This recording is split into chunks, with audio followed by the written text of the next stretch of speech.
that so much of this is about me, and I don't like talking about myself. And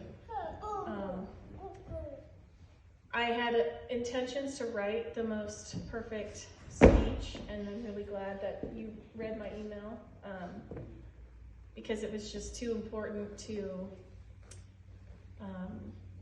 get wrong, and so I just never started it. And I was going to start it yesterday and then today. And so yesterday Star said, you know, you've lived with your life with him. Anything you say is you've already lived, and that really helped. And so I don't feel the pressure to read the perfect novel anymore.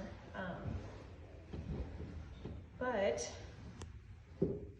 I was also going to share, so I'm glad you guys heard kind of the story as I described it, and there's holes and pieces that, you know, I can't fill, and just tried to put together some memories that he told me.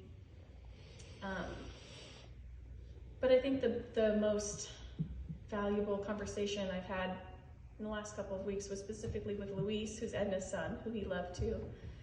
And he had said, your dad didn't live a minute depressed and sad, and especially with his granddaughter still being developed, he wouldn't want you to be sad and have that physical chemical impact on the baby.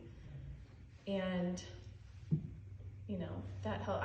I've cried and been sad, and I still am, and there's a hole in my heart, but I'm also really happy, which is probably the weirdest feeling, to have just lost your dad but feel blessed and happy,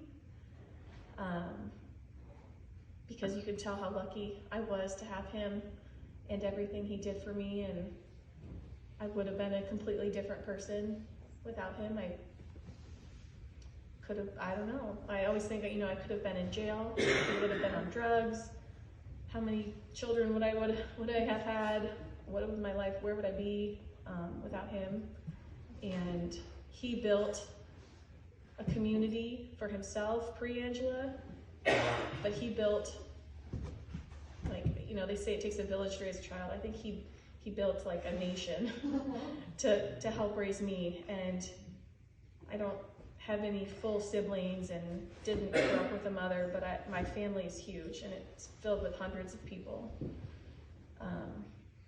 So thank you to everybody who loved him and loved me. Yeah, I'm gonna miss him.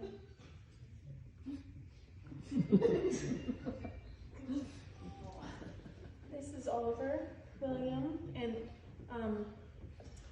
I love hearing stories of my dad. And he, oh, the other thing I was gonna say, I didn't know he was wild when I was growing up. He didn't cuss. He didn't share his political beliefs and told me I was allowed to have my own. He never pushed a religion on me, even though we went to church.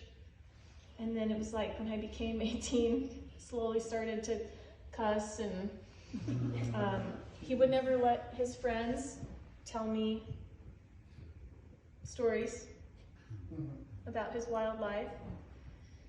So I love his stories. I hope you guys continue sharing them with me.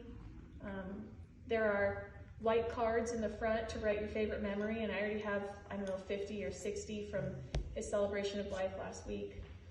So those have been really healing and have made me really happy as well. So that's all I'll say. If you're in a place in your life where your health is getting you down, or your situation, I hope you can find inspiration through him. We're not all going to be as great as he was getting through so many things, but if that man can get to where he was in life, physically and mentally, then we all can too. So the last couple of years were really hard. He struggled a lot. Every day I woke up and checked my phone to see if he texted me that day. Every night I talked to him on the phone before bed because I didn't know if he'd wake up the next morning. And I would take that for the rest of my life, having him alive, but it's been it's like shedding the anxiety and the fear and the sadness of seeing him in his physical state over the last couple of years and being in the hospital and not using his arm. And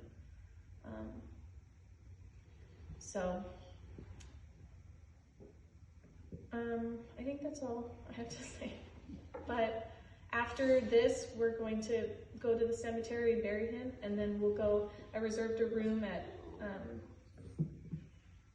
Jackie, it's for Lakewood Grill, I think it's called, Lakeview Grill, which is close by. So yeah, thank you. Thank you for being here. Thank you for loving him, and thanks for loving me too.